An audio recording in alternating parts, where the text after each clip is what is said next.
"Mommy, can we get the strawberries? The big ones, please." "Yes, baby, I promise. Cereal first."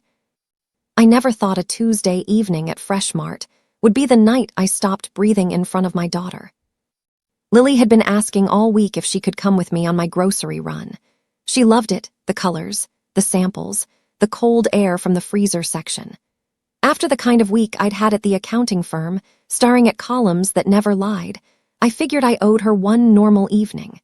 She was beside me with her little hand tucked into the crook of my elbow, pointing at every display like she was narrating a documentary. She spotted the big strawberries in the produce section and asked could we please get some.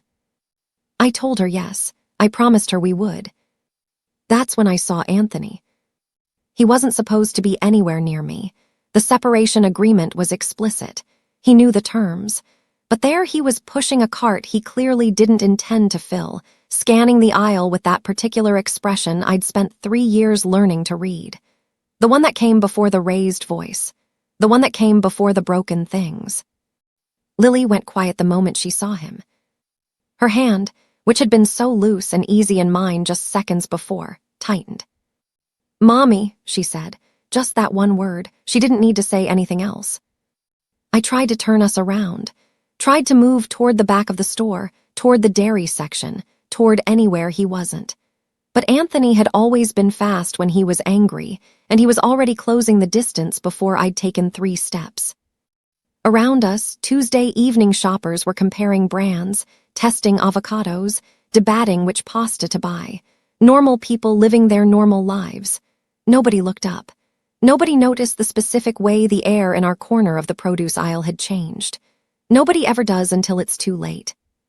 "Teresa," his voice cut through the ambient store noise like a notification you can't ignore. "Don't you walk away from me."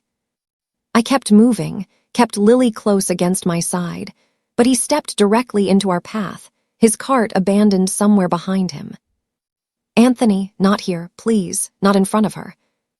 You think you can just cut me out? You think you can take everything I worked for and just, what? Just go on with your life?" Before I could answer, before I could even arrange my face into the careful, neutral expression I'd spent years perfecting for these moments, his hand was around my throat. The pressure was immediate, absolute. My grocery basket swung and dropped.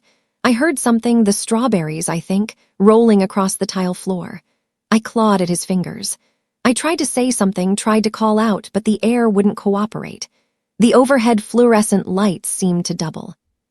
Around us, I heard the sounds shift. A woman gasped, a child somewhere started crying, and then the worst sound of all, the unmistakable click and rise of phones being raised.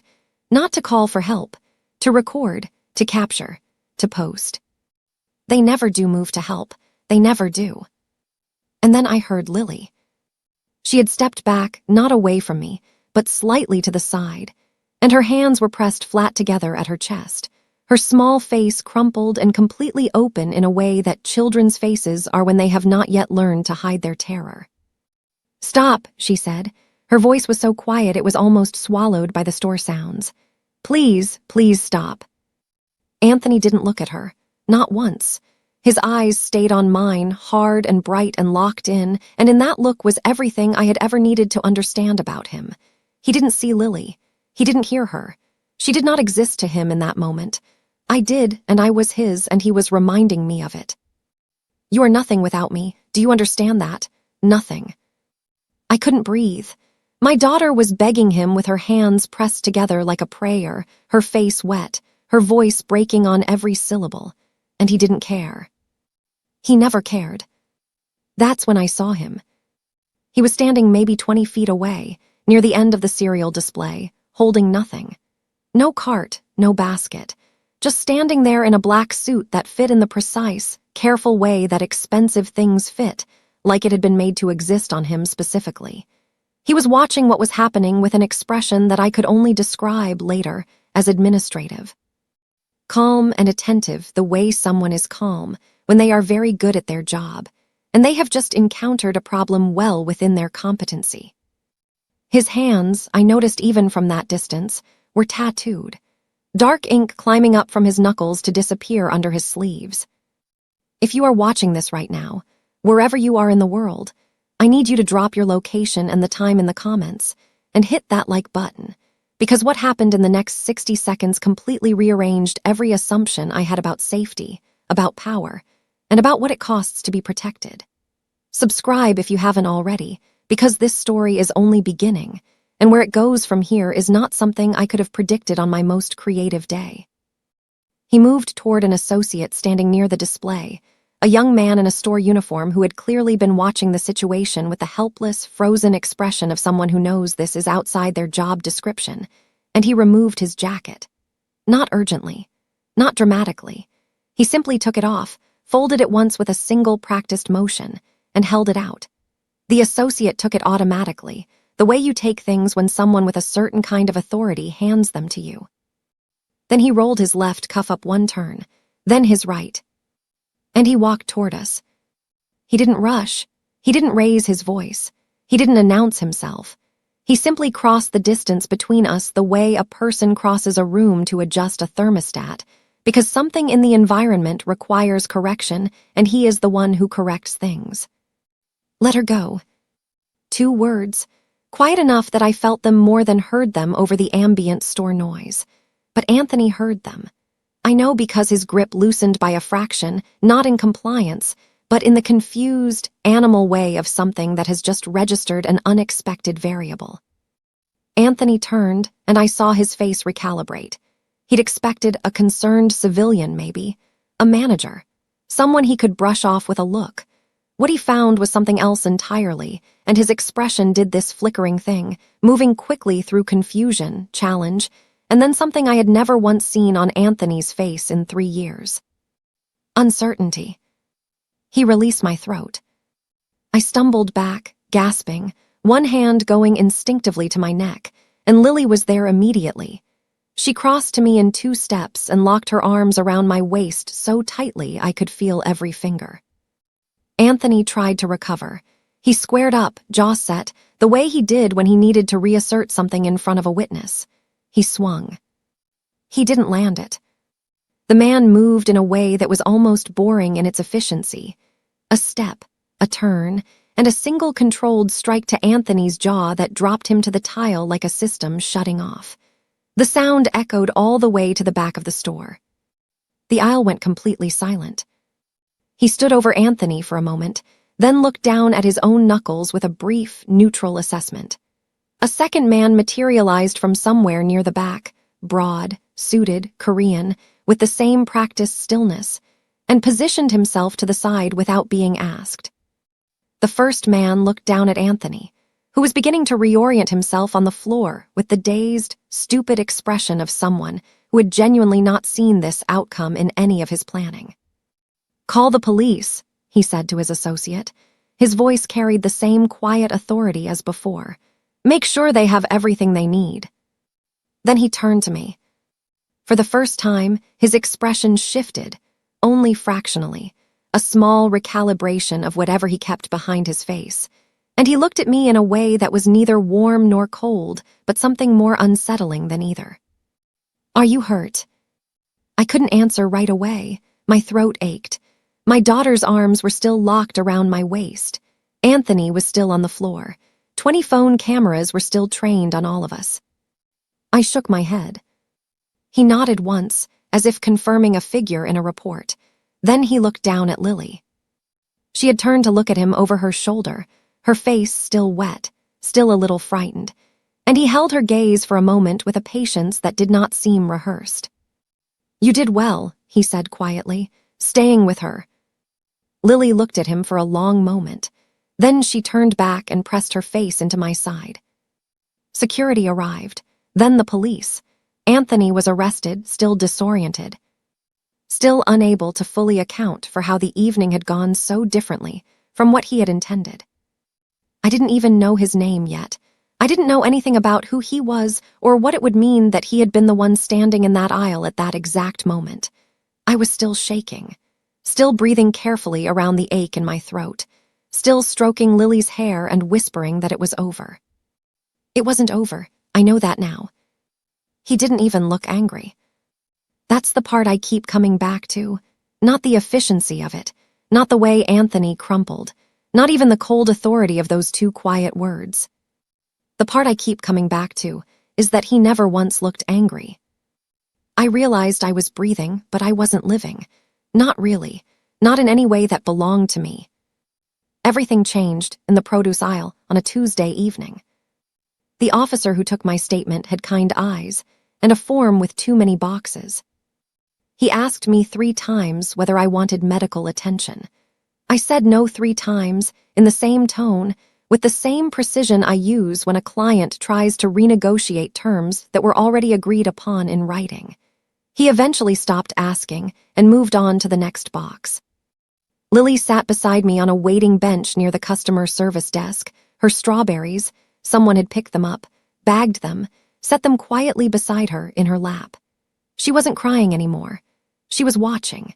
That particular watchfulness she had developed sometime in the last year, the kind that made her seem older than she was in ways that should not have been possible yet. I was still organizing the evening into something I could work with when the associate from the cereal display reappeared. Not the store employee, the other one, the suited man who had materialized from nowhere during the intervention and said nothing and needed to say nothing. He stopped a respectful distance away, hands visible, posture deliberate in the way of someone trained to appear unthreatening in situations where they are not. Ms. Birkin, not a question. He knew my name, which meant someone had already run the math on me while I was still giving a statement. Mr. Ham would like to ensure you and your daughter have somewhere secure to stay tonight. There are details about this evening that make your current residence a concern. I looked at him for a moment. My residence is fine. Anthony Jenkins was processed and released on a desk appearance ticket 40 minutes ago. 40 minutes. I had been sitting on this bench, filling out boxes, and Anthony had already been processed and released. The separation agreement, the documentation I'd been building for 2 years, the careful architecture of protection I thought I had constructed around us, and he was already back out. Lily was still looking at me. I picked up the strawberries. Where? The hotel was not the kind of place I would have selected. I select reasonable things, clean, functional, in good neighborhoods, with parking. I do not select places where the elevator requires a key card to operate, and a man in a dark suit is already positioned in the hallway before you reach your floor. The suite was on the 14th floor, floor-to-ceiling windows facing the city. Furniture that had been chosen by someone who understood that the appearance of comfort is its own form of control. A connecting room for Lily, already stocked with things, a stuffed animal, juice boxes, a small basket of snacks, that implied someone had been given a brief on us before we arrived. Lily stood in the middle of the main room and turned a slow circle, taking it in. "Mommy," she said, "are we prisoners?" The question landed with the specific weight of things children say when they have identified the correct word for a situation that adults are still diplomatically avoiding. "No, baby," I said, "we're guests." She looked at me with the expression that meant she was filing my answer away for later review. Then she went to investigate the snack basket. My daughter asked me if we were prisoners. I stood at the window and looked at the city doing what cities do at night. Indifferent, continuous, unconcerned with the particular Tuesday evening of one accountant in a tailored hotel suite she had not selected, and I ran the numbers on what had happened in the last 3 hours. Anthony released. My apartment, a known address. Lily's school, a known route. Everything I had carefully structured to keep us contained, and safe was now a list of variables that someone other than me had apparently already assessed. The knock at the suite door came at 9:47 p.m. There were 3 of them, not counting Ham G. The suited associate from the store, I would learn his name was Roe, stood nearest the door, functioning more as architecture than as a person, present in the way that load-bearing walls are present. Beside him, a woman in her late 30s with the kind of composure that doesn't come from temperament, but from practice, sharp bob, no jewelry, a tablet she wasn't looking at but could reference at any moment. Her name, delivered with the economy of someone who gives it rarely, was Seo. The third was a man I placed in his 50s, Korean, wearing glasses, and a suit that was slightly less expensive than the others in a way that felt intentional, like someone who wanted to be underestimated in rooms where others were trying very hard to be seen. He was introduced as Mr. Wu, which I understood immediately was not his name so much as his function. Hamji came in last. In the grocery store, I had assessed him from 20 feet away and through the narrowing tunnel of not enough oxygen. Here, at close range, in a room lit for conversation, the assessment required revision. He was older than I'd initially registered, mid-40s. The suit from the store had been exchanged for a different one, same palette, same precision of fit. His hands, resting at his sides, confirmed what I'd noticed in the aisle. Dark tattoos from the knuckle line upward, detailed and deliberate, the kind that represent a history rather than a phase. His face was composed in a way that suggested composition was its default state, not an effort. He looked at me the way I look at a new set of books, methodically, without judgment, simply establishing what is actually present before forming any conclusions. "Ms. Birkin, how is your daughter?" "She's fine." "And your throat?" I had been unconsciously holding my collar slightly higher than usual. I let it go. "Functional." Something adjacent to acknowledgement crossed his face. He gestured toward the seating area with the manner of someone indicating where a meeting will be held, not asking permission to hold it. We sat. CO opened the tablet and set it on the table between us without preamble. A photograph of Anthony, time-stamped from approximately 2 hours after his release, outside a bar 4 blocks from my apartment building, on his phone. "He made 3 calls after processing," she said. Her English was precise and unaccented. 2 to his brother, 1 to a number we're currently identifying. I looked at the photograph, at the particular posture of a man who believes he has not yet lost. "What do you want?" I asked. I directed it at Hamji because whatever was happening in this room, it was organized around him, and I had not survived 3 years of Anthony and 2 years of careful documentation by being unclear about where power actually lived in a situation. Who is this man, really? The question had been running underneath everything since the produce aisle, and sitting across from him now, I was no closer to an answer I could put in a column and balance. Hamji considered the question without apparent discomfort. "Tonight, nothing. What I want tonight is for you to sleep without having to calculate whether the lock on your door is sufficient. And after tonight. After tonight is a separate conversation." Mr. Wu, who had said nothing since his introduction, made a small sound that was not quite a laugh. I looked at him. He looked back untroubled. "I'm an accountant," I said to Hamji. "I don't carry debt well. If there's a cost attached to this evening, I'd prefer to know its structure now." "There's no invoice," he said. "What happened today happened because I was present and it required a response. That's the full accounting of it." It was a clean answer. Probably the truest thing he'd said in the room. It was also not the complete picture, and we both knew it, and the fact that we both knew it and neither of us said so was its own kind of transaction. CO closed the tablet. Ro shifted his weight slightly near the door. The meeting, apparently, was concluding. Hamji stood. "The suite is yours for as long as the situation requires. Ro will be in the hallway, if you need anything." "I won't." "If you need anything," he repeated, with the mild patience of someone who has learned that people say things they later revise. "He's there." At the door, he paused. Not the same pause as in the grocery store. That one had been an assessment. This one was something else. A decision being made about whether to say what came next. "Your archive," he said. "The documentation you've been building. You should have it somewhere other than your apartment." I went very still. I had told no one about the archive. Not my attorney, not my sister, not a single person in any professional or personal context. It existed on an encrypted external drive in my home office, in a fireproof box, behind a panel of books I never moved. I had been building it for 2 years with the same quiet, systematic patience I brought to every complex problem, methodically, invisibly, alone. How? But he was already through the door. Ro pulled it closed with a soft, final sound. I stood in the middle of the suite for a long moment after they left, the way Lily had stood when we first arrived, processing the space, taking inventory of what it meant. This wasn't safety. This was a gilded cage. Safety is something you construct on your own terms, with your own materials, around the specific dimensions of your own life. What this was, the keycard elevator, the suited man in the hallway, the tablet with time-stamped photographs of Anthony that someone had assembled before I'd even finished giving my police statement, was something else. This was protection as a statement of ownership, a roof that also functions as a ceiling.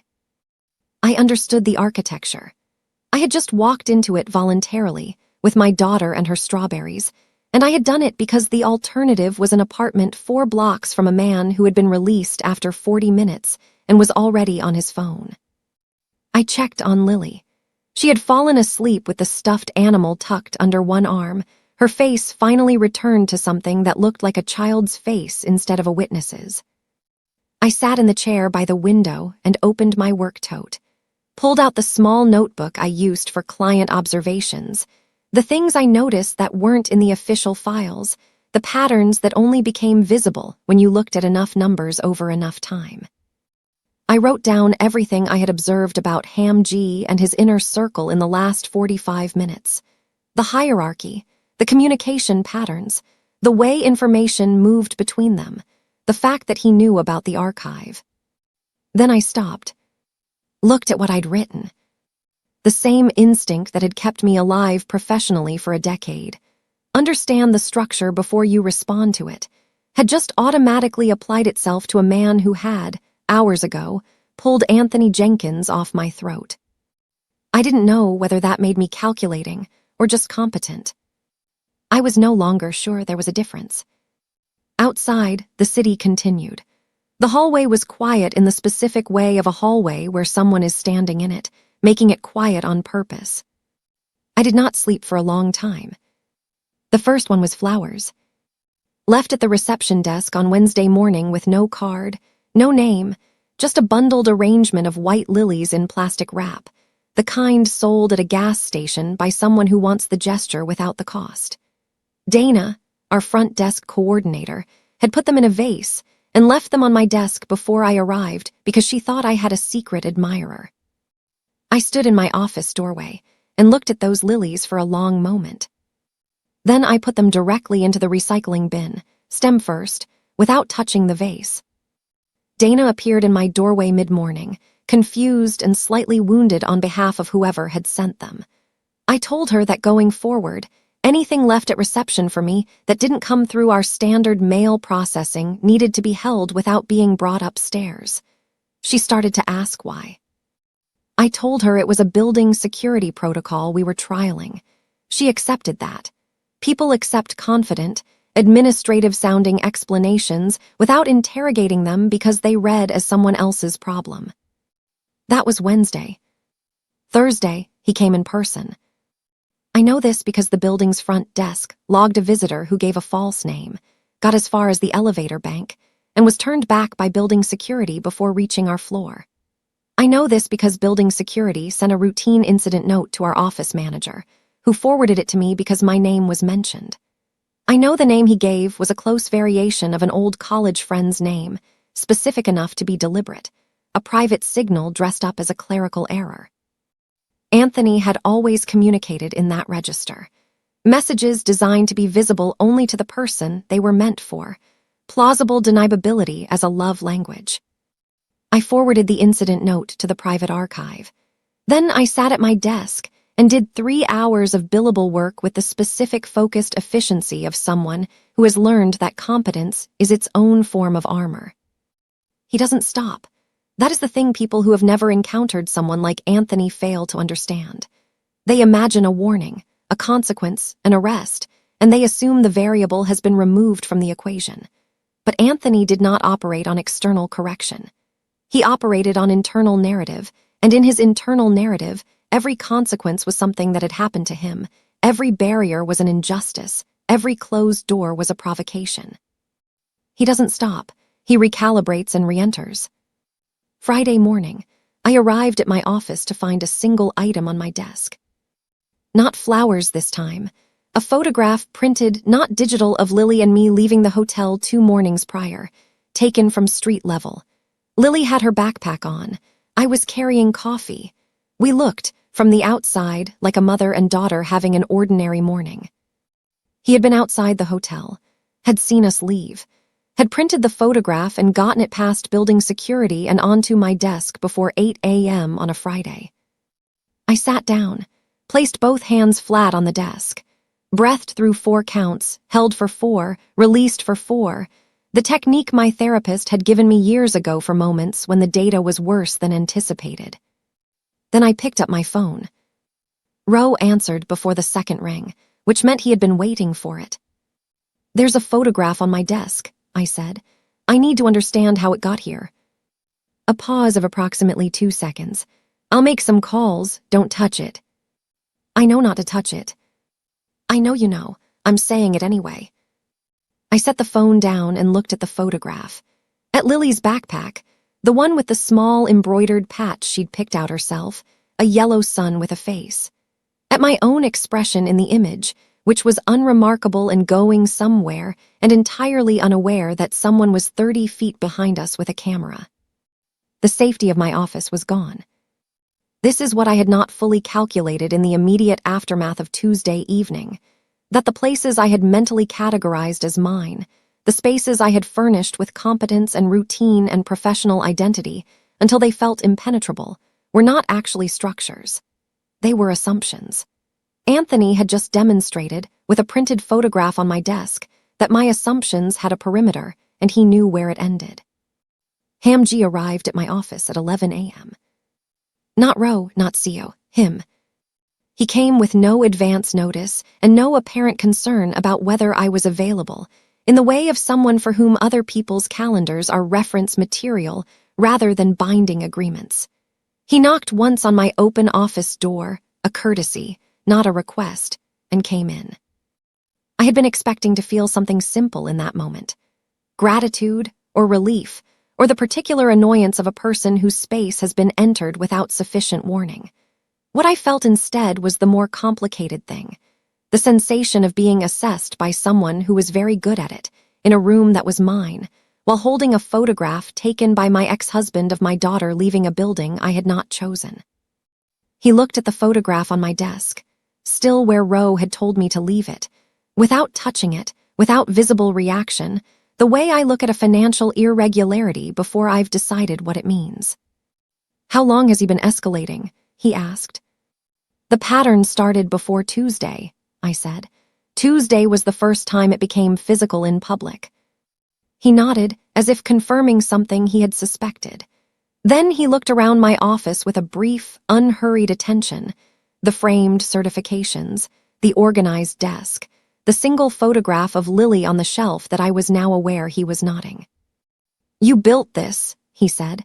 It wasn't a compliment exactly, more an observation about a structure he was evaluating. "I did." "He's doing this specifically because of that." He gestured at nothing in particular, at the office itself, at what it represented. "Men like Jenkins don't hate what they lost.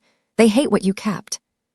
It was the most accurate sentence anyone had said about Anthony in 3 years of people trying to explain him to me.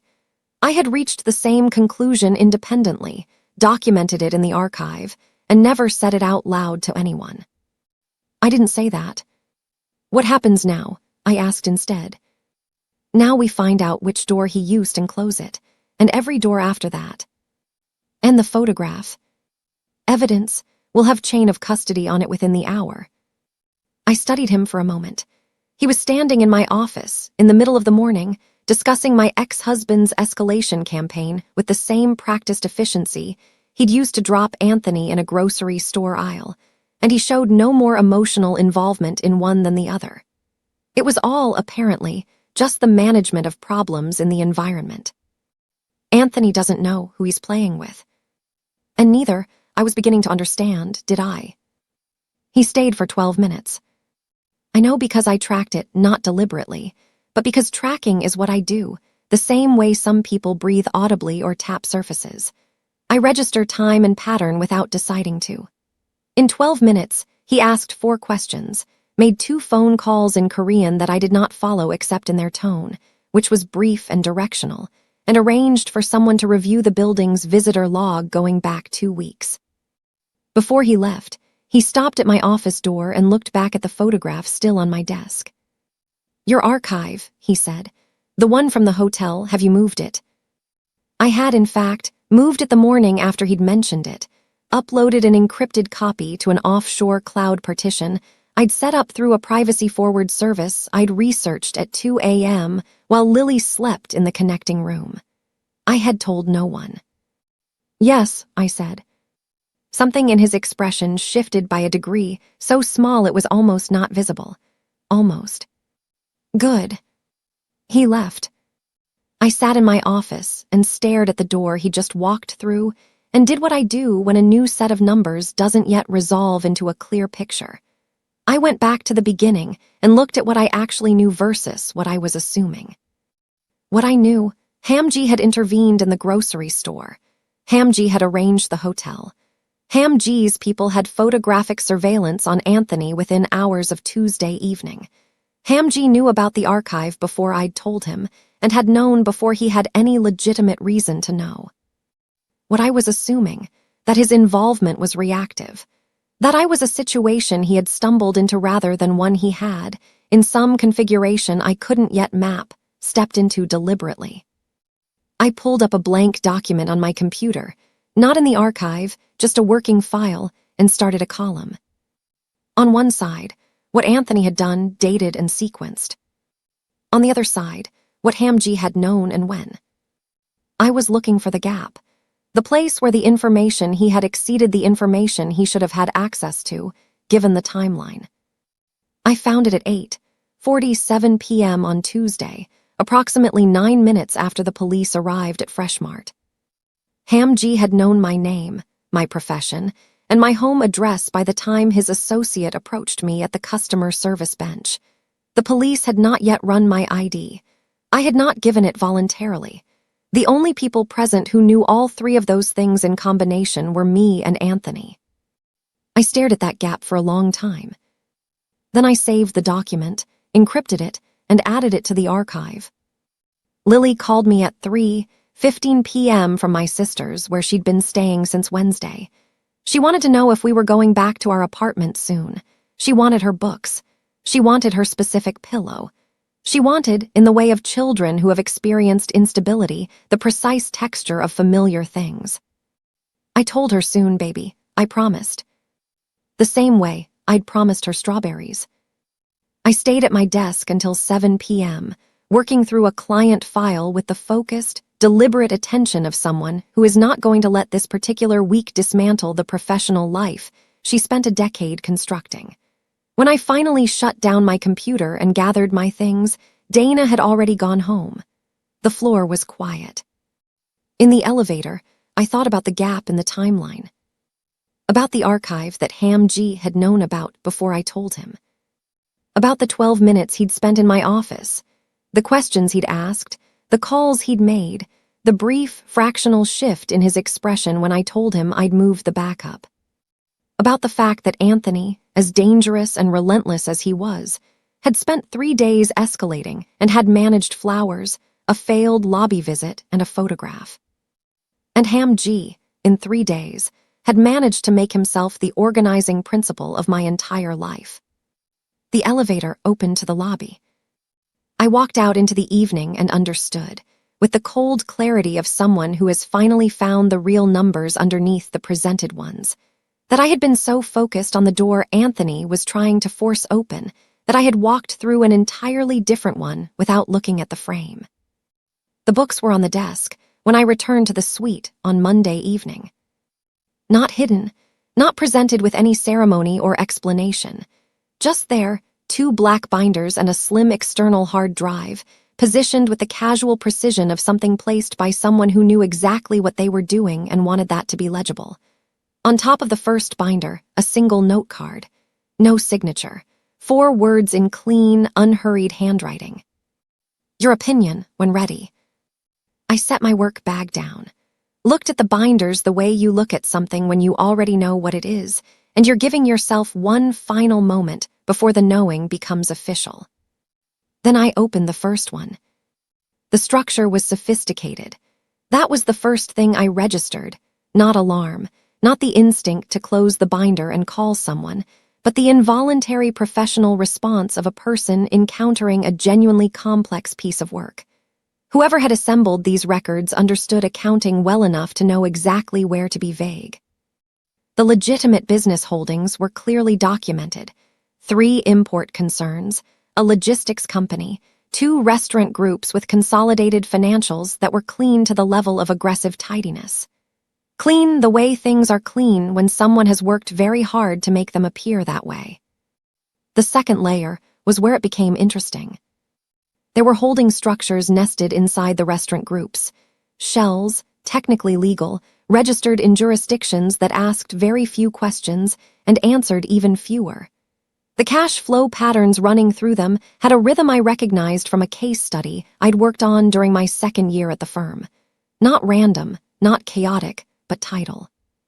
Predictable surges at intervals that corresponded to no seasonal business logic, smoothed out across multiple entities in a way designed to make the peaks disappear into the average.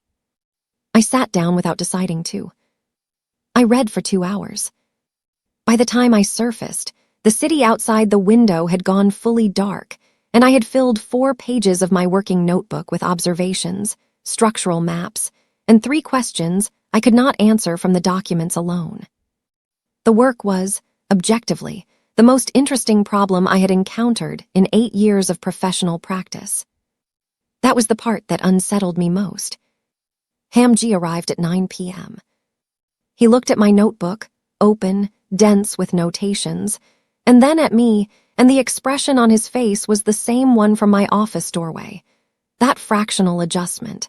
The degree of shift that most people would miss and I had stopped missing after the second time I'd seen it. "You started," he said. "I noticed the books. I meant for you too." I closed the notebook. "I know." He sat down across from me, not at the desk but in the chair beside the window, with the settled patience of someone who has arranged this conversation and is content to let it arrive at its own pace. Ro was in the hallway. Seo was presumably somewhere being efficient. It was just the 2 of us and 4 pages of my handwriting and a question I needed him to answer directly before we went any further. "What exactly are you asking me to do?" "Look at the records. Tell me what you see." "I can see what I see without you telling me what it is." "Then you already know what it is." "I know what it looks like," I said carefully. "What it looks like and what it is are 2 different columns." He regarded me for a moment. "There are parties competing for a share of my distribution network. They've been introducing errors into my secondary records, not enough to trigger a formal audit, but enough to create discrepancies that could be used as leverage. I need someone who can identify where the interference begins and where my own structure ends."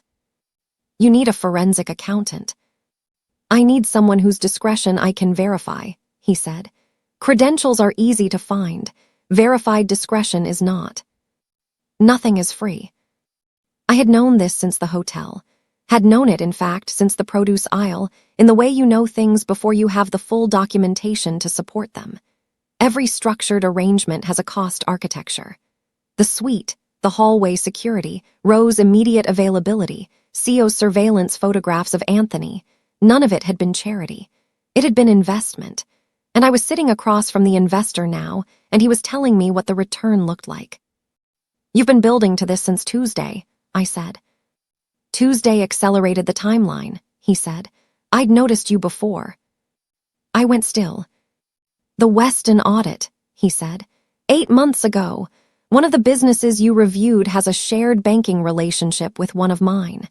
Your work created a paper trail that affected my secondary structure. I had you looked at." 8 months. He had known who I was for 8 months, had known my name, my firm, my methodology. And then on a Tuesday evening, he had been in the same grocery store. I ran the probability on that, filed the result in the part of my mind reserved for things I wasn't ready to open yet. "And if I decline?" I asked. "Then you decline. The suite remains available. The situation with Jenkins remains managed. No debt is called. But the situation with Jenkins will eventually resolve through conventional channels, he said, which take time. And in the interim, you continue to manage your daughter's school run and your professional life with the awareness that he knows your patterns. It wasn't a threat. It was a forecast. The specific, dispassionate delivery of probable outcomes, the same register I used when I told clients what their numbers actually meant and let them decide what to do about it. I was becoming a pawn. Not through force. That was the particular precision of it. Through the construction of a situation in which every available option had been shaped in advance by someone who understood how I made decisions. The sweet had not been generosity, it had been orientation. Getting me used to the altitude before asking me to climb. I thought about Lily asleep in the connecting room, about the photograph on my desk, about Anthony outside a bar 4 blocks from my apartment building, on his phone, calculating his own next move. Then I thought about the books, about the tidal cash flow patterns and the nested shells and the 3 questions I couldn't answer from the documents alone. I thought about the fact that the answer to those 3 questions was, professionally, the most interesting problem I had encountered in 8 years. I want parameters, I said, scope, timeline, and deliverable in writing. Something in his expression recalibrated again. In writing. I don't work without documentation. That's not a preference, it's how I function. If you want my professional assessment, you get my professional standards. A pause. Then, Sio will have a terms outline to you tomorrow morning. I'll review it. I assumed you would. He stood to leave, and I asked the question I had been organizing since he walked in. The Weston audit created a paper trail that affected your structure, I said. Did you know then what the downstream effect would be? He considered the question with what I had come to recognize as genuine consideration. The pause of someone who respects accuracy enough not to answer before he's certain. I knew it was possible. And you didn't intervene in the audit. No. Why? Because someone who could identify that discrepancy from the outside, he said, was more useful to me than a clean audit. He left. I sat at the desk for a long time after the door closed. Was he a savior or a shark? The question had been running under everything since the produce aisle, and I finally had enough data to give it a proper answer. The honest answer, the one that didn't comfort me, the one that lived in the column marked what is actually true rather than what I would prefer, was that the question itself was structured incorrectly. Saviors and sharks are separate categories. Ham G was neither. He was a system. Coherent, self-sustaining, oriented entirely toward the consolidation and protection of what it had determined was worth protecting. Tuesday evening hadn't produced an act of rescue. It had produced an acquisition. And I had walked into the suite and read the books for 2 hours because the problem was genuinely interesting. And that was, I understood now, exactly what he had anticipated. I opened my notebook to a clean page. At the top I wrote, terms to require in CO's outline. Then I wrote for 40 minutes, scope limitations, non-disclosure parameters that ran both directions, a clause establishing that my analysis constituted professional consultation and nothing further, 3 exit conditions under which my involvement terminated immediately. I wrote with the same systematic precision I brought to every complex engagement, because whatever this was, whatever I was walking into it as a professional. On my terms, with my standards, using my methodology. I was not going to be useful to Ham G the way he expected. I was going to be useful on a framework of my own construction, and there was a difference, and maintaining that difference was the only form of control currently available to me. When I finished, I checked on Lily. She was asleep with her specific pillow. I'd retrieved it from my sister's on Saturday, tucked under her chin. Her face was returned to itself, uncomplicated, unaware of the conversation that had just taken place 20 feet away. I stood in her doorway and looked at her for a moment. Then I went back to the desk, opened the second binder, and kept reading. The term's outline from CO arrived at 7:43 a.m. Tuesday. It was thorough, professionally formatted, and missing two of the protections I had written into my notebook the night before. I noted the gaps, added them in tracked changes with explanatory comments, the way I would with any contract requiring revision. Then I sent it back. Her response came in 4 minutes. Agreed to both. Mr. Ham adds one condition. Findings are delivered verbally before any written summary is produced. I read that condition 3 times. Verbal delivery first. No written record until after he'd heard it. I understood what that meant. He wanted the option to shape what got documented based on what I found. Wanted to hear the real numbers before deciding which version of them existed on paper. I sat with that for a long moment. Then I typed back, verbal briefing accepted. Written summary produced simultaneously and held in my custody until mutual sign-off. 3 minutes. Agreed. I closed my laptop and looked at the binders on the desk, at the external hard drive beside them, at the 4 pages of notes in my own handwriting that had taken me 2 hours to produce on a problem I had found, against every instinct for self-preservation I possessed, genuinely compelling. Somewhere in those nested shells and tidal cash flows was the interference Ham G was looking for. Someone had introduced errors into his secondary records deliberately, methodically, with enough sophistication to suggest they knew his structure from the inside. That was the problem he'd handed me. What he hadn't considered, or perhaps had, and this was the part I wasn't ready to resolve yet, was that the same analysis that found the interference would also map everything surrounding it. Every structure, every shell, every pattern he had built. I would know all of it. Detective Paul Calkin did not call ahead. That was intentional. I understood that the moment Dana buzzed my office to say there was a man at reception asking for me, not a client, not a referral, just a man with a badge and a name, and the specific patience of someone who has learned that unannounced arrivals produce more useful information than scheduled ones. I asked Dana to send him up. Then I closed the binder on my desk, slid it into the bottom drawer, and locked it. Opened a client file I had been legitimately working on. Arranged my face into the expression I use for difficult client meetings, attentive, cooperative, giving nothing in advance. He came in the way detectives come into rooms, slowly enough to see everything, quickly enough to seem casual about it. Late 50s. A suit that had been good once and was now simply reliable. The particular physical economy of someone who has spent decades in rooms where moving wrong can change outcomes. His eyes went to the desk first, then to me, then to the window, then back to me, a full circuit completed in approximately 3 seconds. He sat down without being invited, which told me he knew I wouldn't offer. Ms. Birkin, I'm Detective Paul Calkin. I'm sorry for coming without notice. He wasn't sorry. The apology was a calibration tool, a way of establishing register before the actual conversation began. I recognize the technique because I use a version of it myself when a client's books are wrong, and I need them to relax before I tell them how wrong.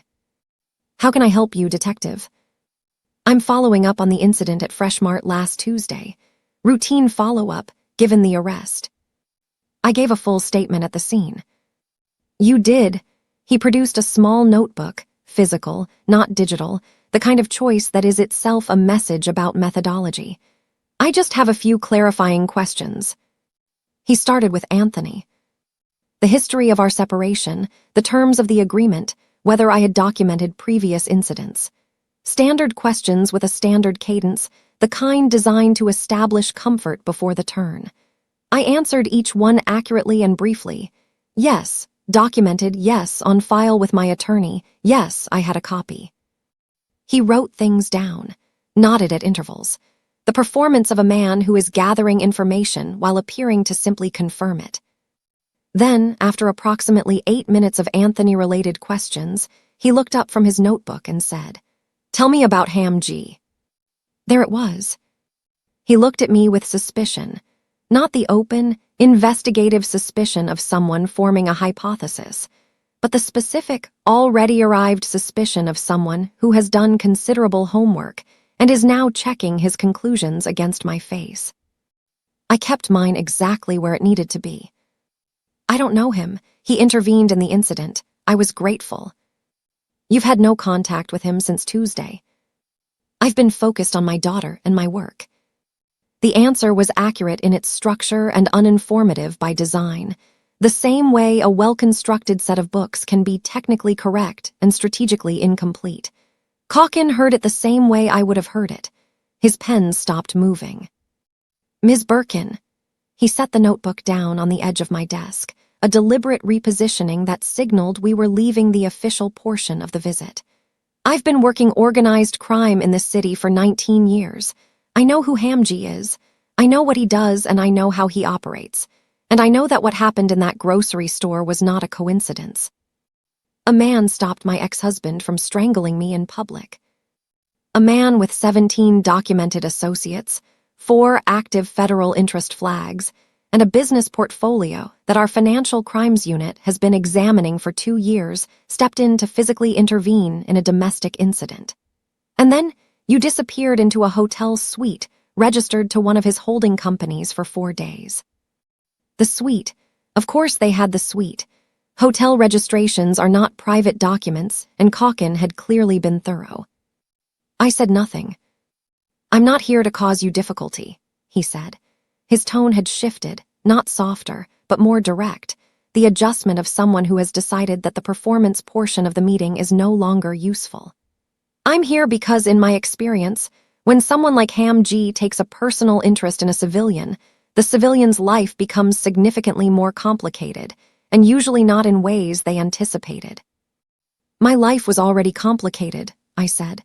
Anthony Jenkins is a problem I can help you with through legitimate channels. Restraining order enforcement, escalated monitoring, documentation review. What I cannot help you with is the situation you're creating by accepting assistance from someone whose assistance always has a secondary purpose. I looked at him for a moment. He was not wrong. That was the particular difficulty of the conversation.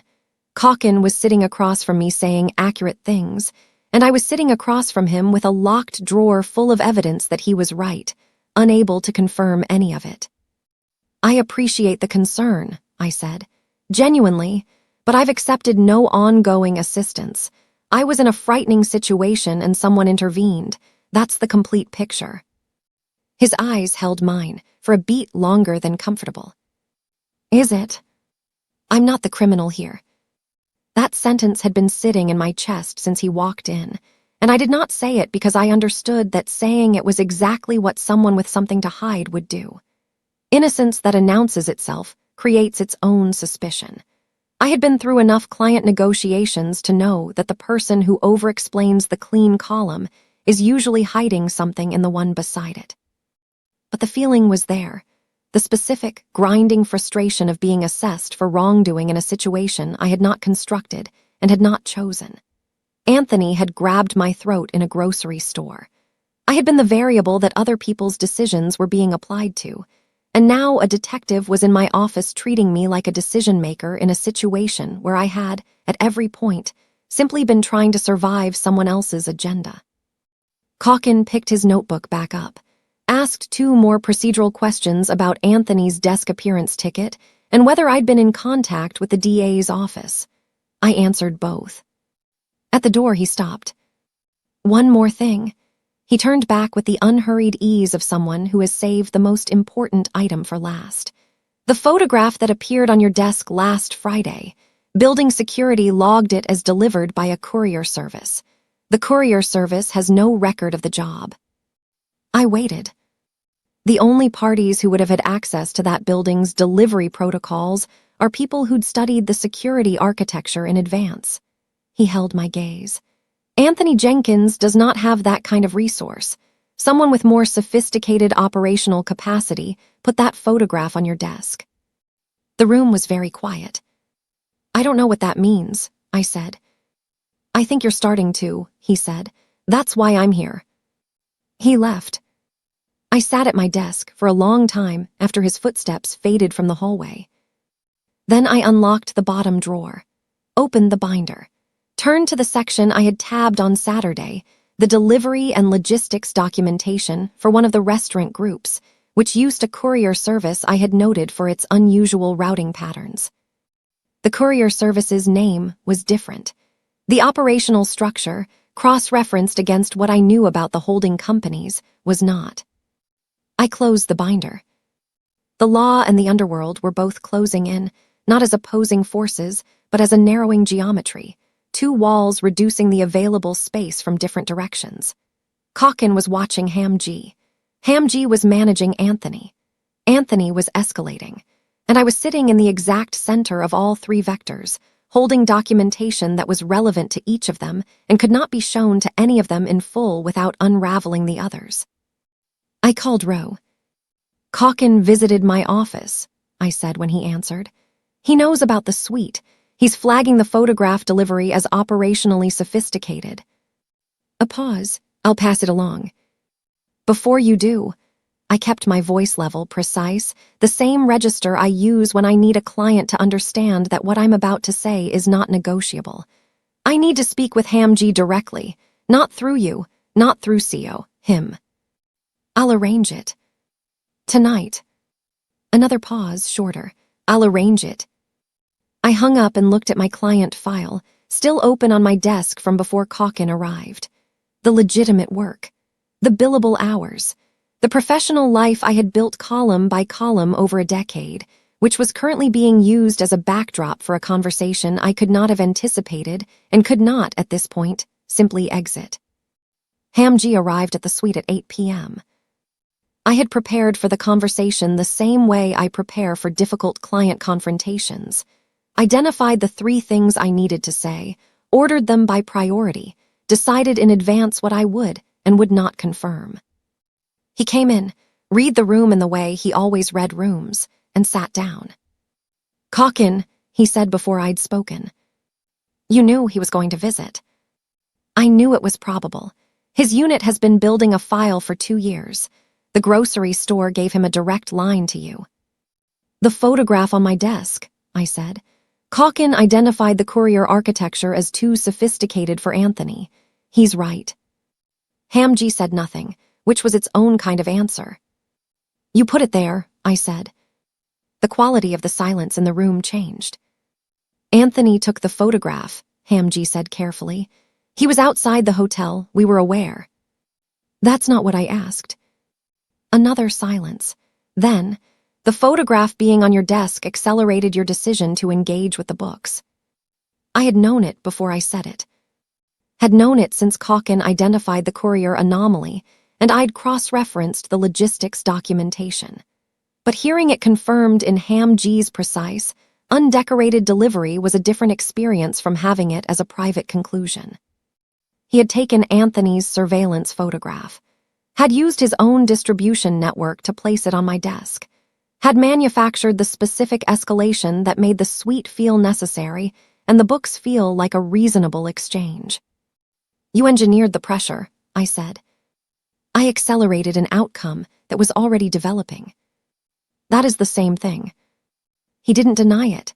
He sat across from me with the patient, calibrated stillness of someone who has made a calculation, is aware it has been identified, and is waiting to see what the person across the table does with that information. I thought about my notebook, the terms CO had agreed to, the mutual sign-off clause on written documentation, the 3 exit conditions I had written at 2 a.m. with Lily asleep in the next room. I thought about Anthony, still out there, still recalibrating. I thought about Calkin's eyes on mine when he said, "I think you're starting to." "I want an additional clause in the terms," I said. "Full disclosure of any action taken that directly affects my professional environment or my daughter's safety. Prior notification, not retrospective." Hamji looked at me for a long moment. "CO will update the document in the morning." "Tonight." A pause. Then he took out his phone and sent a message I couldn't see. CO's confirmation arrived on my phone 40 seconds later. I looked at it, then I looked at him. "We understand each other," I said. "We're beginning to," he said. I heard it before I understood what it was. A single sharp report, not loud enough to be dramatic, not soft enough to dismiss, coming from the direction of the suite's main entrance at 11:47 p.m. on a Wednesday. The specific sound of a lock mechanism meeting resistance it wasn't designed to absorb. I had been at the desk. The second binder open, my notebook beside it, a cold cup of tea I'd forgotten at my elbow. 3 weeks of working past midnight had recalibrated my schedule into something that no longer resembled the life I'd had before the produce aisle. I was awake because the numbers required it. Because somewhere in the interference pattern I'd been mapping across Ham G's secondary records was a signature, a methodology specific enough to identify the party introducing the errors, and I was close enough to it that stopping felt like setting down a calculation mid-column. The sound came again. Not a knock, not the particular cadence of Rose's presence check, which happened at 10 p.m. without variation. Something deliberate and mechanical and wrong. I closed the binder, stood without deciding to. The professional part of my brain, the part that runs continuous risk assessment on every variable in a complex engagement, had already processed the sound and filed its conclusion before the rest of me caught up. Someone was at the door who did not have a key. I moved to the connecting room first. Lily was asleep, her specific pillow, her yellow sun backpack hanging on the chair beside the bed, the small lamp she still needed on a low setting, a habit from the months after Anthony left when the dark felt like something to manage rather than simply the absence of light. I closed the connecting door softly, locked it from the suite side. Then I called Ro. 3 rings. 4. No answer, which had never happened before in 3 weeks of continuous availability. I called CEO, voicemail. I stood in the center of the suite with my phone in my hand and ran a very fast, very cold calculation. Ro unreachable, CEO unreachable, a compromised lock on the suite door. 11:47 p.m. with my daughter asleep 12 feet away. The variables resolved into a single output before I finished the calculation. I was alone. The sound of glass shattering. Not the door, the window panel beside it, the narrow decorative pane that ran alongside the entrance, which was not load-bearing and was not reinforced, and which Anthony had apparently identified as the structural vulnerability in the suite's entry design. The sound was immediate and total, a clean implosive crack that seemed to reorganize the air in the room. His arm came through first, reaching for the interior handle. I was already moving. Not toward the door, away from it, toward the kitchen counter along the far wall, because I had spent 3 weeks in this suite, and I knew its geometry the way I know the layout of a complex set of books. I knew where everything was. I knew the distance between every surface. I reached the counter and my hand closed around the heaviest object available, a marble bookend, one of a pair holding a row of decorative volumes that had been placed here by someone with an eye for aesthetics and no anticipation of this specific evening. Anthony got the door open. He looked worse than the last time I'd seen him.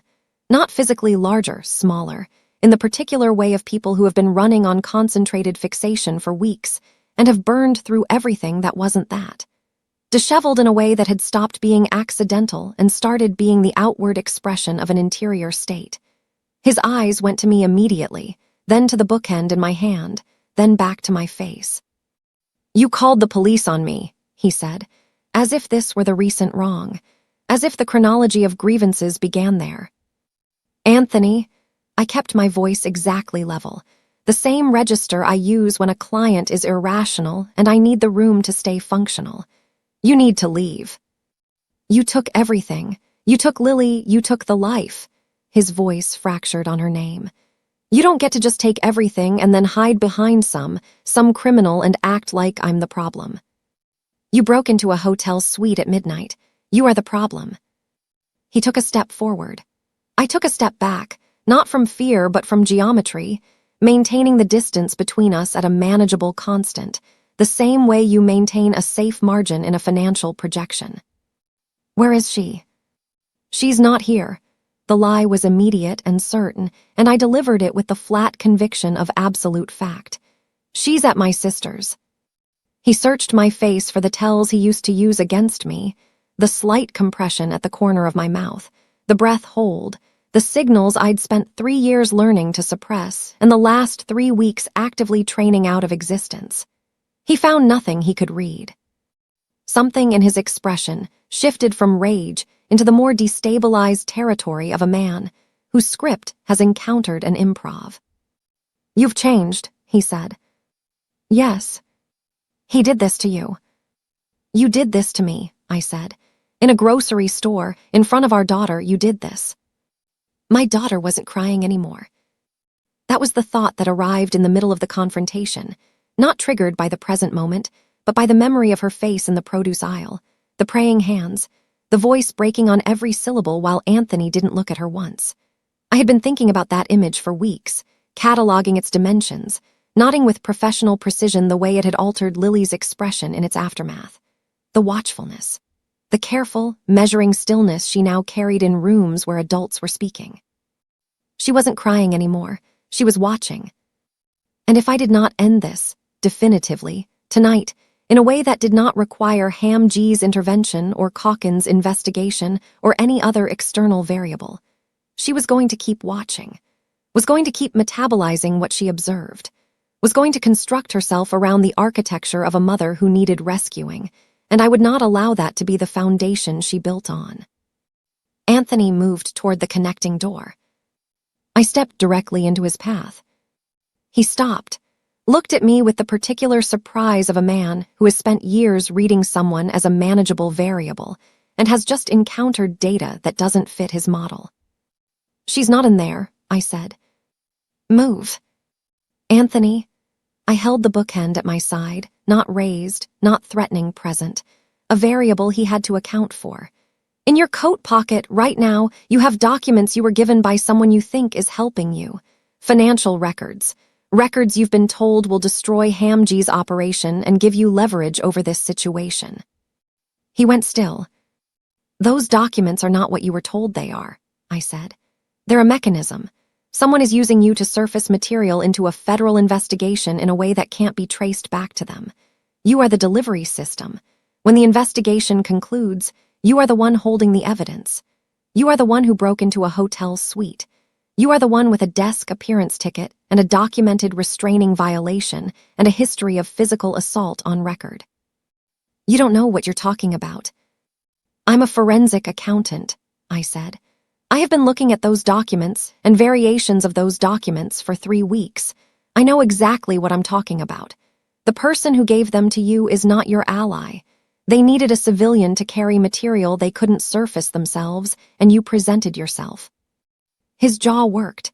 The expression on his face moved through several things: defensiveness, uncertainty, the beginning of something that in another person might have been recalibration. In Anthony, it curdled back into rage. "So you're protecting him now?" "I'm telling you the truth because you walking into Calkins' precinct with those documents is the last move you'll make as a free person. Not because of Ham G, because of whoever handed them to you." "Shut up. Anthony." He grabbed my arm. I realized I had to protect myself. Not in the abstract sense I had been operating in for 3 weeks. The documentation, the terms clauses, the encrypted archive, the professional framework I'd constructed around my involvement with Ham G's records. Those were protections built around the complexity of the situation. This was the simpler, older version of the same understanding, arrived at in a hotel suite at midnight with a man's hand on my arm and my daughter 12 feet away behind a locked door. No one was coming. Ro wasn't answering. Seo wasn't answering. The police were a phone call away and 4 minutes from this floor, and I did not have 4 minutes. I had a marble bookend and 3 weeks of sleeping badly, and the specific, cold clarity of someone who has spent a long time preparing for something, without consciously admitting they were preparing for it. I brought the bookend up, not hard, not with the intention of significant damage, but with the controlled force of someone establishing a boundary that has physical consequences. It connected with his forearm as he raised it. He recoiled, more from surprise than pain, releasing my arm. I put distance between us immediately, got the kitchen counter at my back, phone in hand. "If you take one more step toward that connecting door," I said, "I will call 911 and you will be arrested inside a hotel suite you broke into at midnight while on a desk appearance ticket for assaulting me 3 weeks ago. That is not leverage. That is a sentence." He looked at me, at the bookend, at the phone, at the person I had apparently become in the weeks since the produce aisle. The rage on his face shifted again, and what appeared underneath, it was something I had never seen there before. Not in 3 years of marriage and 2 years of careful separation and all the incidents that filled the archive. Fear. Not of me specifically, of the situation he was standing in, of the variables he had not adequately accounted for when he broke a window and reached for an interior handle at 11:47 p.m., of the possibility, arriving late but arriving, that he had walked into something he did not have the architecture to survive. He backed toward the door. "This isn't over," he said. "Yes," I said, "it is." He left through the broken door. I called 911. Then I called Roe again. This time he answered on the first ring, which told me everything I needed to know about why he hadn't answered before. Then I unlocked the connecting door. Lily was sitting up in bed, awake. Her face was dry. She was holding the stuffed animal from the first night in the suite with both hands, and her expression was the watchful, measuring stillness I had been cataloging for weeks. She looked at me. "Is he gone?" she asked. "Yes, baby." "Did you make him leave?" I looked at my daughter, at the careful, too old expression on her face, at the question she was actually asking, which was not about tonight specifically, but about all the nights before it, and all the ones she was calculating forward. "Yes," I said, "I did." Something in her face shifted, not relief exactly, something quieter and more permanent than relief. She held out one arm. I sat on the edge of the bed and held her, and she pressed her face into my shoulder, and neither of us said anything for a long time. If you are watching this and you recognize any part of this story, not the hotel suite, not the organized crime, just the part where someone keeps coming back regardless of the paperwork, I need you to hear this. Document everything. Dates, times, methods of contact, physical evidence, witness names. Not because documentation stops someone like Anthony immediately, but because it constructs a record that outlasts his narrative. Your account, preserved and dated and corroborated, is the one thing he cannot revise after the fact. Evidence doesn't have feelings, and it doesn't get intimidated. Build the archive before you need it, because the moment you need it is not the moment you have time to start. If you've ever had to protect yourself from the person who was supposed to protect you, hit that like button. And if you stayed, not because you were weak, but because leaving is a process and not an event, tell me in the comments. I see you. The officers who responded to my 911 call were professional and thorough, and 12 minutes too late. They swept the suite, confirmed the broken entry panel, took photographs of the glass on the floor, and asked me 3 times in varying configurations whether I was physically injured. I said no each time with the same precision I had used with the first responding officer at Freshmart, which felt like months ago and was 23 days ago, which is the kind of arithmetic that tells you something about the compression of certain periods of a life. They took my statement in the main room while Lily sat in the connecting room with the door open, visible to me at all times, working through the snack basket with the methodical focus of a child who has decided that the best available response to an uncontrollable situation is a granola bar. The officers were looking for Anthony. He was gone. Not fled, gone in the specific, deliberate way of someone who had planned the exit before the entrance. No elevator record, which meant the stairwell. No lobby camera capture, which meant he'd known the blind spot or been told it. The kind of exit that requires either practiced criminal instinct or assistance from someone who had mapped the building in advance. I thought about Roe, who had not answered for 11 minutes and then picked up on the first ring. I added it to the working document, time-stamped it, filed it. Calkin arrived at 12:51 a.m. Plain clothes. Dark jacket over a shirt that suggested he'd been awake when the call came in rather than pulled from sleep. He showed his badge to the officer at the suite door, spoke briefly in a register too low for me to follow, and came in with the particular expression of someone who has been waiting for a situation to arrive and is now recalibrating that it arrived in a slightly different shape than anticipated. He looked at the broken entry panel, at the glass, still on the floor pending the crime scene documentation, at the marble bookend, which had been photographed and logged and was now sitting on the counter in an evidence bag. Then he looked at me. "You weren't hurt?" "No." "Where's your daughter?" "Connecting room. She's fine." He nodded, a single motion, and then did something I hadn't expected. He sat down. Not the calculated positioning of our previous meetings, the deliberate chair placement, the folder on the table, the staged performance of an interview in progress. He sat down like a man who has been standing for a long time and has reached the point in the evening where the performance is no longer worth the energy it costs. "Anthony Jenkins was picked up 40 minutes ago," he said. 3 blocks from here. He had the documents on him." I waited. He's been talking for about 30 minutes, extensively. Calkin looked at the middle distance in a way that suggested he was deciding how much to give me. He believes he's cooperating with our investigation. He is, in fact, giving us everything we need to charge him with breaking and entering, violation of a protective agreement, criminal harassment, and possession of stolen investigative materials. Stolen from whom? That, Calkin said, is the more interesting question. The silence was louder than the screams. That is the thing nobody tells you about the moment after, not the adrenaline, not the shaking hands you manage by wrapping them around a cup of something warm, not the practical sequence of statements and photographs and evidence bags. The silence.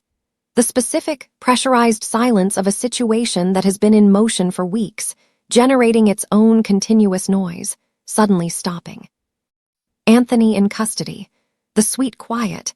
Lily eating a granola bar with focused determination. The broken panel letting in the faint, ambient sound of the city 14 floors below, indifferent as always. I had spent 3 weeks inside a constantly moving set of variables. Anthony escalating. Ham G positioning. Calkin investigating. The books on the desk, the interference patterns, the working document growing by the day. Every morning a new column to manage, every evening a new piece of information requiring integration. And now, at 1 a.m. on a Thursday, the immediate noise had stopped. What remained in the absence of it was not the relief I had anticipated when I ran forward projections on this outcome. It was something colder and more structural. The silence of a room after you've removed a variable you built your entire defensive architecture around. The question that surfaces in that space, quiet and direct as a balance sheet. Now what? Calkin stayed for 40 minutes. He told me, with the careful economy of someone releasing only the information that serves his purpose, that Anthony had been approached 6 weeks ago by an intermediary, a lawyer, nominally, whose actual function was serving as an operational interface for Ham G's primary competitor in the distribution network. A man whose name Calkin gave me once, watching my face when he said it, and which I will not repeat here. The lawyer had provided Anthony with a curated selection of Ham G's financial records, real records, not fabricated, pulled from the preliminary audit materials that had been accessed without authorization from Calkin's own investigation. "Someone inside your investigation," I said. "Former inside. We identified the source 2 days ago." His voice carried the particular flatness of someone filing anger somewhere it won't interfere with function. "Anthony was told the documents would give him leverage over you, that Ham G would back away from you to protect his own exposure, leaving you isolated, and that if he surfaced them through official channels, he'd have the protection of cooperative witness status." He was never going to get that status. He was never going to get that status, Calkin confirmed. He was a delivery mechanism. Once the documents were in evidence, the people who provided them would have claimed the audit discrepancy and walked away clean while Anthony held the chain of custody. Anthony had genuinely believed he was winning. had broken into the suite tonight riding the confidence of a man who thought he had finally located the correct lever and pulled it. He hadn't known he was the lever. Anthony's arrogance was his undoing. Not in the grand, dramatic sense of villains who monologue past their own exit. In the quieter, more accurate sense of a man who had spent so long operating on the assumption of his own centrality that he had completely failed to interrogate why, suddenly, useful things were being handed to him. He had wanted a weapon against the person who had outgrown him. Someone had provided one. He had not asked why. I had asked why. 3 weeks ago, sitting at this desk at 2 a.m. with Lily asleep in the next room.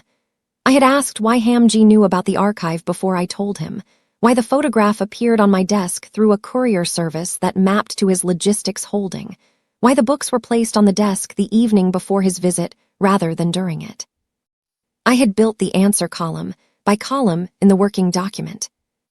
The interference in Hamji's secondary records, I said. The errors introduced into the financial structures. They came from the same source. Calkin looked at me with an expression that had moved beyond careful neutrality into something adjacent to respect, which he was clearly not entirely comfortable with. Yes, he said. The competitor needed Hamji destabilized on 2 fronts simultaneously. Internally, the records, and externally, through the investigation. Anthony was the external mechanism. Which means whoever identified you as the person Hamji would bring in to address the internal problem also identified you as the most efficient way to surface the external one. He paused. Your name appears in the audit trail, Ms. Birkin, not as a suspect, as a variable that multiple parties calculated around. I looked at the middle distance and understood, with the cold completeness of a final reconciliation, that I had been a variable in this calculation before the produce aisle, before the hotel, possibly before the Weston audit, though that was a thread I would pull on later, in private, with the working document and enough time to follow it fully. What do you need from me? I asked. I need whatever analysis you've produced of the records in your possession. Those records are covered under the terms of a professional consultation. A consultation with a man whose organization I'm actively investigating. A consultation conducted under documented professional standards with specified exit conditions. I kept my voice level. My attorney will be in contact with your office in the morning. Everything I can legally provide, I will provide, through appropriate channels. He looked at me for a long moment. You know that protecting Hamji's records, even procedurally, has consequences for your own position. I'm not protecting Hamji's records. I'm protecting my professional methodology. There's a distinction, and it matters. It may not matter to a federal prosecutor. Then I'll explain it to one. I held his gaze. I've been documenting everything, detective, from the night of Freshmart forward. Every contact, every piece of information received, every instruction given, and every decision I made in response. Time-stamped, encrypted, and held by my attorney as of this morning. Whatever I am in this situation, I am not unprotected. The expression on his face shifted into something I hadn't seen there before. Something that was not the administrative suspicion of our first meeting, not the weathered patience of the conference room, not the contained frustration of a 14-month investigation being complicated by a civilian accountant who kept giving technically accurate and operationally useless answers. Something that looked, briefly, like relief. Good, he said quietly. He stood, buttoned his jacket, looked at the broken entry panel one more time. Anthony will be charged by morning.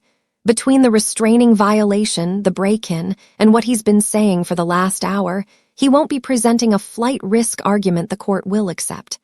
A pause. For what it's worth, you handled tonight correctly. I know, I said. He left. Freedom is terrifying. Not the concept of it, the actual experience of it. Arrived at 1:47 a.m. in a hotel suite with a broken entry panel, and a city making its indifferent noise 14 floors below. I had structured my entire professional and personal life around the management of Anthony. Not consciously, not voluntarily. It had accumulated the way certain financial distortions accumulate, through small adjustments over time that each seemed reasonable in isolation, until you looked at the consolidated picture and understood that the distortion had become the structure. The documentation archive, built around Anthony. The separation terms, constructed around Anthony. The careful professional armor, the suppressed responses, the 4-count breathing technique, the instinct to read every room for his particular variables before allowing myself to relax into it, all of it, an edifice built around a single load-bearing problem. The problem was gone. And the edifice was still standing, and I was inside it, and I did not yet know what it looked like without the thing it had been built to contain. I checked on Lily. She had fallen back asleep. Eventually, the granola bar wrapper folded neatly on the nightstand in the way she folded things now, with a precision that was new, that had not been there before the produce aisle. I stood in the doorway and looked at her face, which was returned to something peaceful in sleep, and I thought about what Calkin had said. Variable that multiple parties calculated around. Not Teresa Birkin, accountant. Not Teresa Birkin, mother. A variable. A factor in someone else's equation, positioned and aimed and accounted for before I had understood there was a board. Ham-G had known the full architecture and had placed me inside it with the patient precision of someone who had already run the projections. Tomorrow I would call my attorney. I would provide what I could legally provide to Calkin's investigation and protect what I couldn't. I would review the working document and identify every place where my involvement had exceeded what I could defend under professional standards. I would do all of that tomorrow. Tonight, I sat at the desk one more time, opened the notebook to a clean page, wrote one line at the top. What do I want, now that I can want something freely? I looked at the question for a long time. I didn't answer it. Not because I didn't know. Because the answer, when it arrived, was going to require me to be completely honest about what 3 weeks inside Ham-G's world had done to the person I had been before the produce aisle. And I wasn't ready for that conversation yet. Ham-G knocked at 7 a.m. with the same single knock he always used, a courtesy, not a request, and came in carrying 2 coffees from the place on the ground floor that I had not known existed until Roe mentioned it in passing during the 2nd week. The fact that he knew I had discovered it, and that I took mine without sugar, was the kind of detail I had stopped being surprised by. He set 1 cup on the desk, sat in the chair by the window. Outside, the city was doing its morning recalibration. The shift change of sounds, delivery trucks replacing the ambient quiet of 4 a.m., the particular quality of early light that made everything look provisional. Lily was still asleep in the connecting room. The broken entry panel had been replaced at 3 a.m. by 2 men who arrived with tools and no questions, the kind of efficiency that no longer registered as remarkable to me, which was itself a data point worth examining. The competitor has been identified, Ham-G said, formally as of last night. I wrapped both hands around the coffee cup. Calkin's investigation. Partially, your analysis identified the insertion point in the secondary records, the specific methodology used to introduce the irregularities. That methodology matched a pattern Calkin's Financial Crimes Unit had flagged in a separate case 18 months ago. The combination was sufficient. My analysis was the mechanism. Your analysis was precise, he said. It produced an outcome that 14 months of investigative work had not. I looked at him. At the composed, unhurried face of a man delivering a morning briefing about the dismantling of his primary competitor with the same register he might use to discuss a revised logistics schedule. You knew it would, I said, when you put the books on the desk. I anticipated it was probable. That's the same answer you gave me about the Weston audit. It's an accurate answer both times. I didn't recognize myself. Not in the way that phrase is usually meant, the melodramatic version, the person who looks in a mirror and doesn't know the face. I mean it in the precise, technical sense of a professional who has run a self-assessment and found that the outputs no longer match the baseline. The Teresa Birkin who walked into Freshmart on a Tuesday evening 26 days ago had a set of operating principles she had constructed over a decade of careful, independent practice. She documented everything. She maintained professional distance from every engagement. She did not make decisions under emotional pressure. She kept her personal and professional lives in separate columns that did not bleed into each other. The person sitting at this desk at 7 a.m., holding a coffee Hamji had brought because he knew how I took it, having spent the night after an ex-husband's break-in not breaking down but cataloging. This person had used those same operating principles inside a situation that would have been unrecognizable to the woman who built them. The principles hadn't changed. The territory they were being applied to was entirely different. I was not sure whether that meant I had adapted or been converted, and the distinction mattered enormously. "You said I had a choice," I told him. "When you came this morning, you said it before you sat down." "I did." "What's the choice?" He looked at me with the attention he reserved for things he was about to say precisely. "You can take what happened in the last 26 days, add it to your archive, and walk away. Anthony is in custody. The competitor is neutralized. Calkin has what he needs, and your cooperation is documented in your favor. Your professional life is intact." And the other side. "You stay," he said. "Not in the suite. In the work.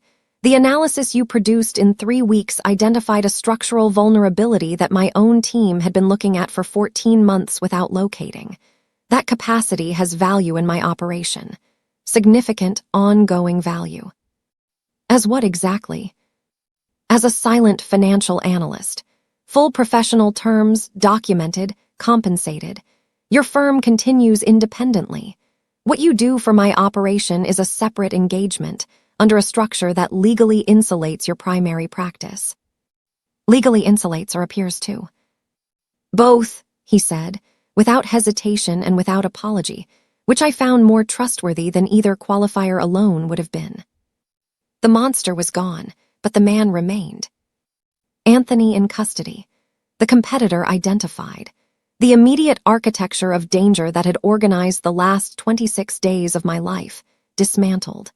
And Hamji sitting 6 feet away, offering me a version of the future with the calm authority of someone who has already run the projections and is waiting for me to catch up to the conclusion he reached days ago.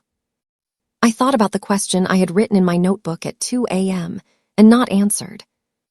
What do I want, now that I can want something freely?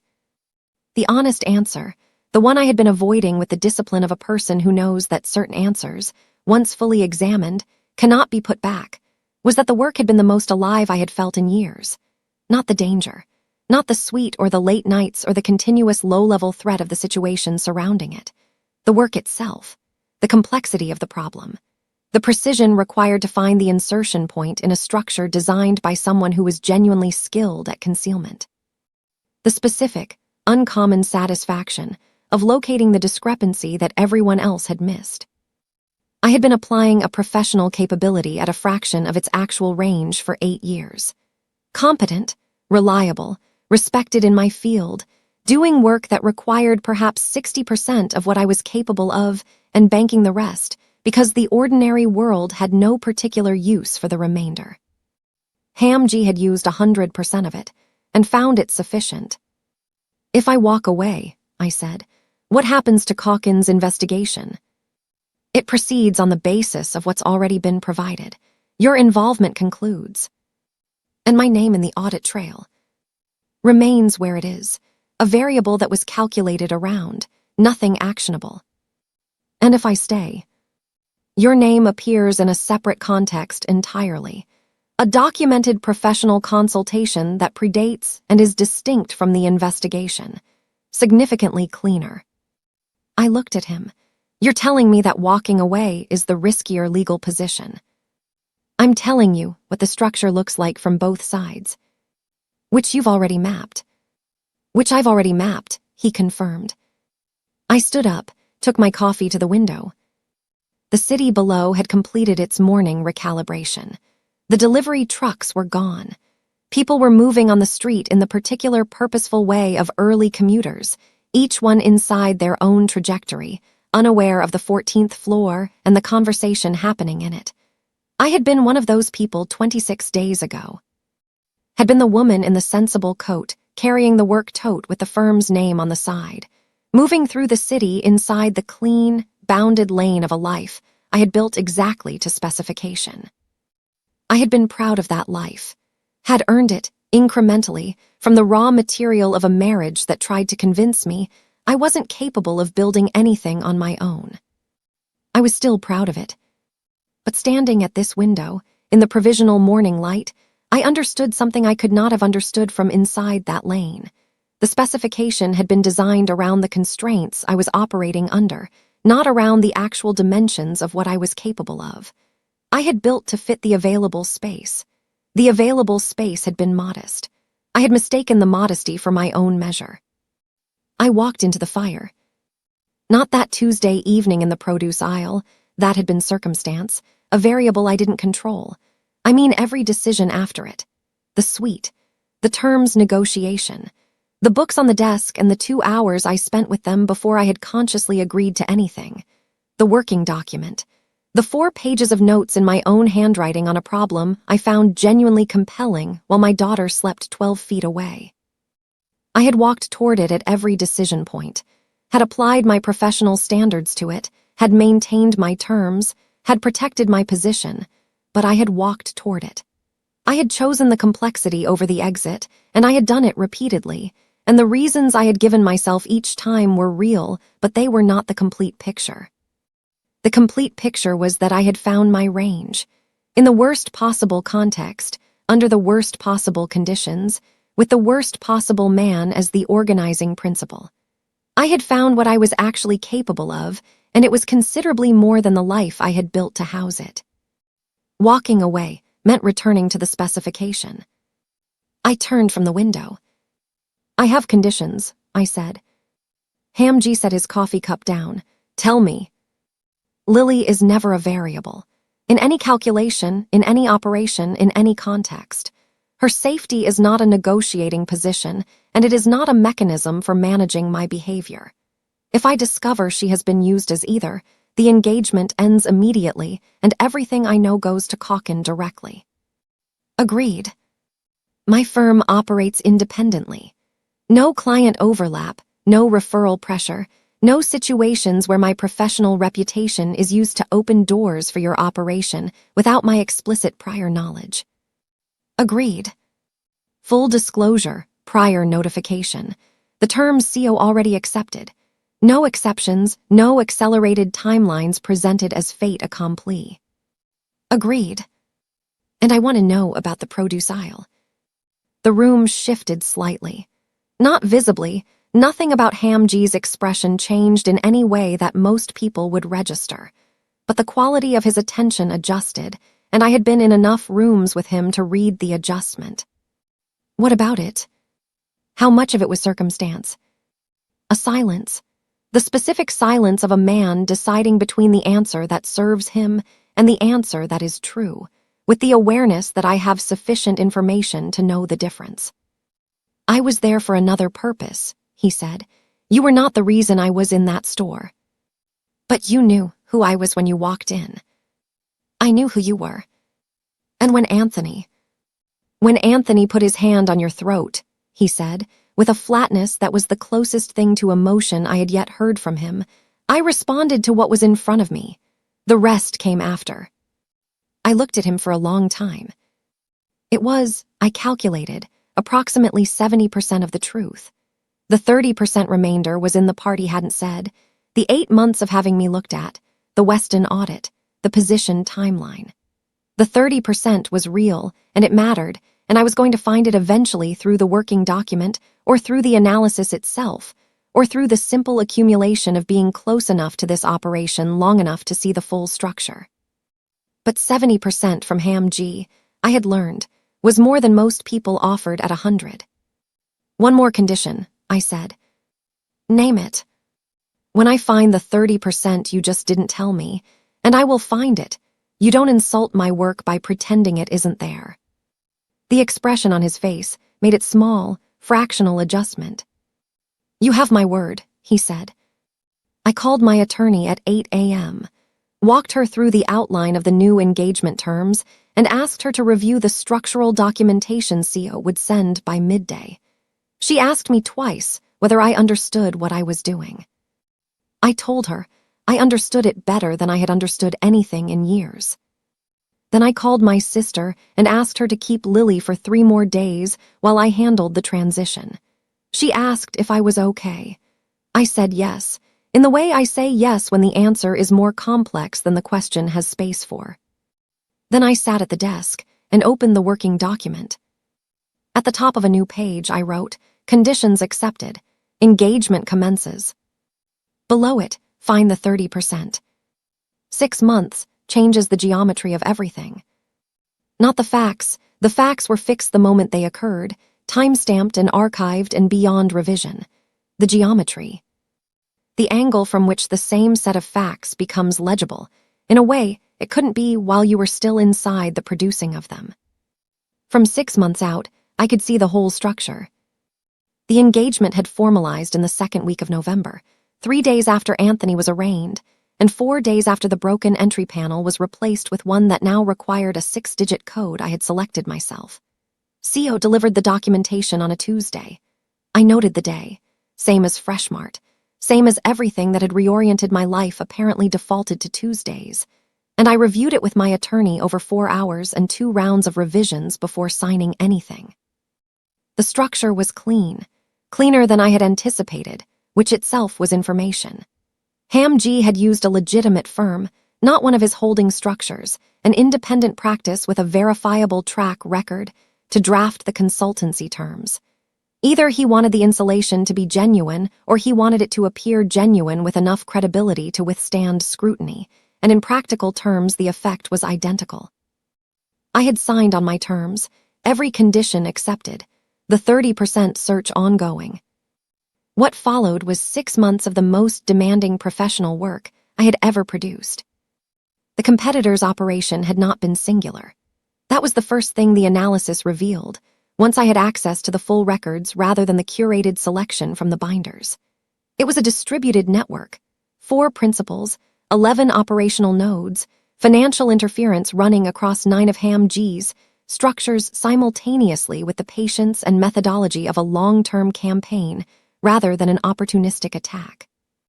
Whoever had designed it understood forensic accounting, understood it specifically enough to introduce irregularities at the precise threshold below which standard auditing triggers a flag, not by accident, but as a calibrated choice, repeated across 9 separate structures with consistent technique. I found the signature in the 3rd week, a rounding methodology, specific, idiosyncratic, the kind of unconscious habit that develops over years of practice and becomes invisible to the person who uses it because it has always been there. The way certain people always structure a sentence the same way without knowing they do it. I wrote up the finding, delivered it verbally to Ham-G first, per the terms, watched his face while I explained what I'd found and what it meant. His expression made its fractional adjustment. "You're certain?" "I'm certain of the methodology. The attribution requires corroboration from your side. You'll have it by morning." He had it to me in 4 hours, which told me he'd already suspected the source and had been waiting for someone to find the technical evidence that confirmed it. The 30%, I was learning, often looked like that, him already knowing the destination and needing me to produce the map.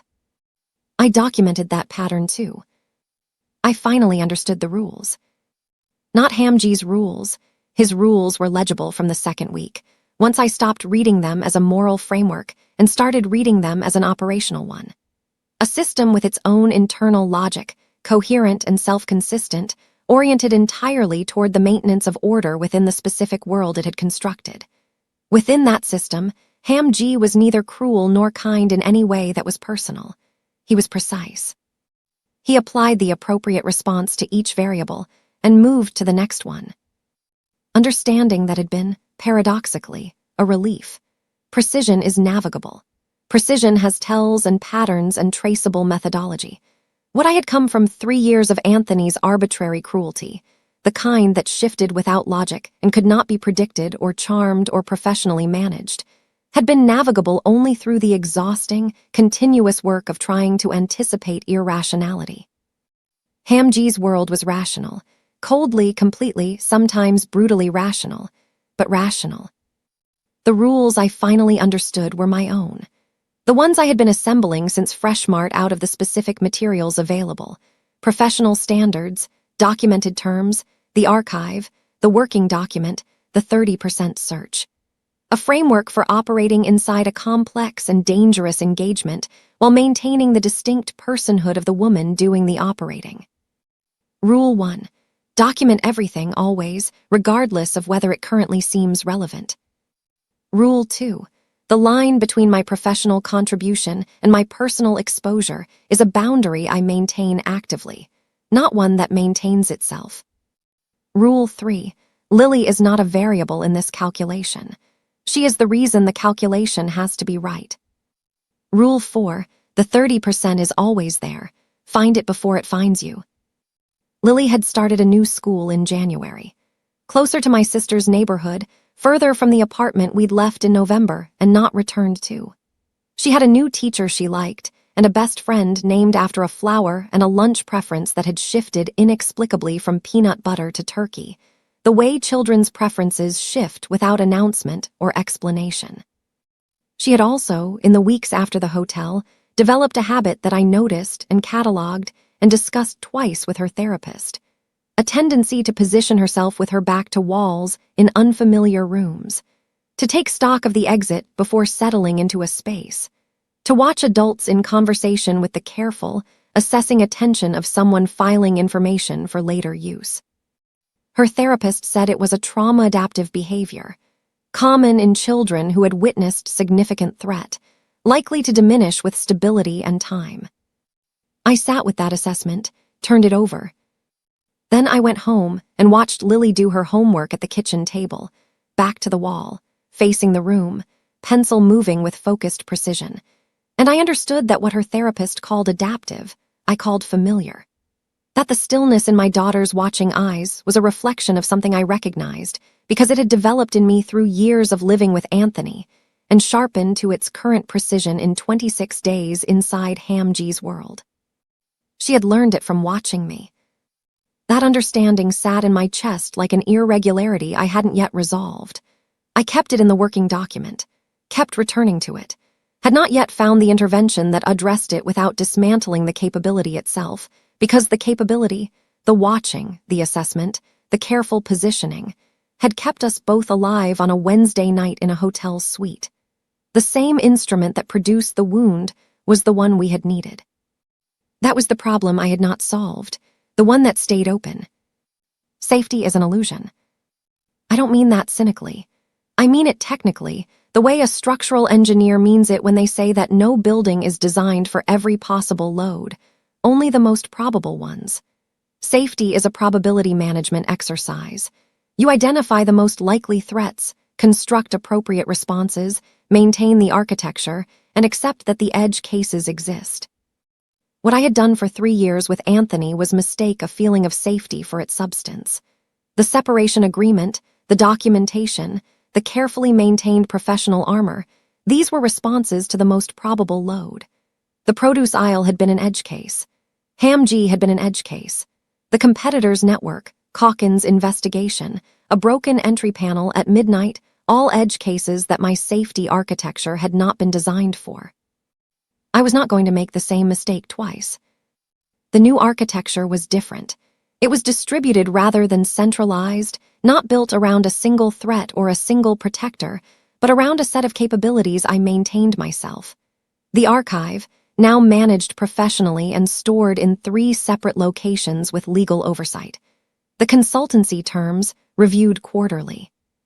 The working document, which had evolved from a crisis log into something closer to an operational journal, tracking patterns and discrepancies and the ongoing 30% search with the regularity of a practice rather than a response. Hamji was part of the architecture, not the foundation of it. That distinction had taken 6 months to construct, and I intended to maintain it indefinitely. We met on the first Tuesday of every month. His preference for the day was either a coincidence or a private acknowledgement he would never confirm and I had stopped asking about. The meetings were professional, structured. I delivered my analysis, he provided context and access to whatever new records the engagement required, and we concluded with the specific, mutually observed formality of two people who understand the precise nature of their arrangement and have agreed not to complicate it with anything that would require renegotiation. In 6 months, he had not violated a single condition. That was not trust. I want to be precise about that. Trust is the decision to stop verifying. I had not stopped verifying. The archive grew every week. The pattern documentation was current. The quarterly legal review was scheduled. What had developed was something adjacent to trust, but architecturally different. A confirmed track record of reliable behavior across a sufficient sample size to inform reasonable predictive confidence. In my professional practice, that is the highest standard I apply to any engagement. I had applied it here. It held. The 30% arrived on a Wednesday in April. Not dramatically. Not in the form of a confrontation or a revelation. In the form of a single document I found while cross-referencing the logistics holding records against the historical timeline of Ham G's presence in this city. He had been in the same grocery store on 4 prior occasions, in the 6 weeks before Fresh Mart, all documented in a personal calendar his assistant maintained, and which had been part of the record access I'd been given in February. Fresh Mart was on his regular rotation. He shopped there specifically because it was 2 blocks from a logistics node he visited weekly. The probability that the produce aisle was circumstance, negligible. I sat with the document for a long time, added it to the archive, wrote a single annotation beneath it. He was there for another purpose. This is true. He knew who I was when he walked in. This is true. When Anthony put his hand on my throat, he responded to what was in front of him. This is also true. All 3 can be simultaneously true. I thought about the 70% he'd given me in the suite at 7 a.m. The flatness in his voice when he said Anthony had put his hand on my throat. The expression that was not anger but was, in its precise and completely controlled way, something that functioned like it. I had my 30%. I chose not to confront it directly.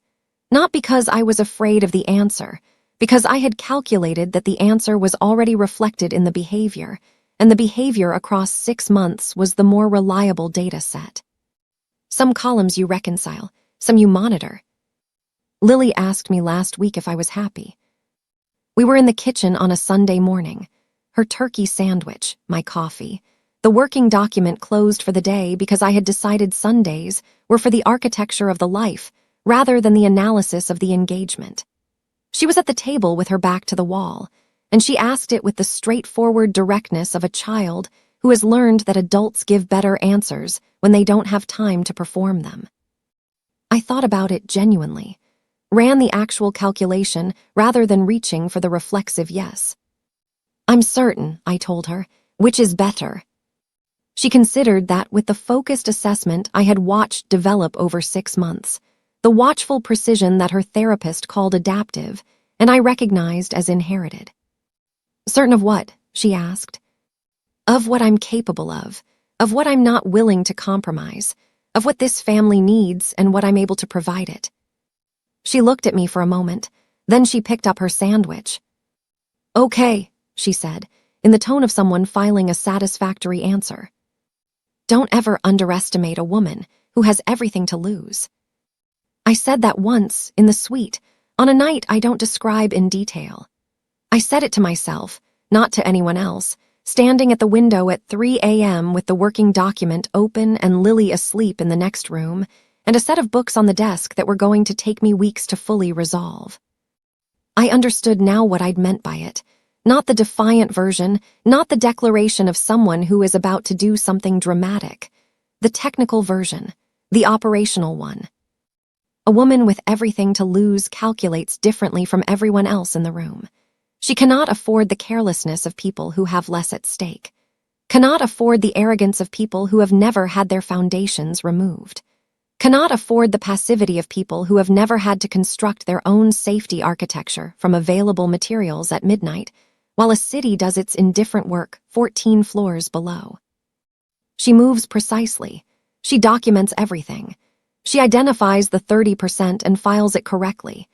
She maintains her conditions, her terms, her professional standards, and the specific, non-negotiable centrality of her daughter's face at a kitchen table on a Sunday morning. She does not mistake the arrangement for the person. She does not mistake certainty for happiness, or safety for its feeling, or the end of one threat for the absence of the next.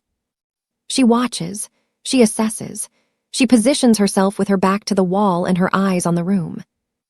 And she builds. If you have been following this story and you recognize the architecture of it, the careful, meticulous life constructed around a threat you didn't choose, the professional competence that outlasted everything that tried to diminish it, then I want to say this directly.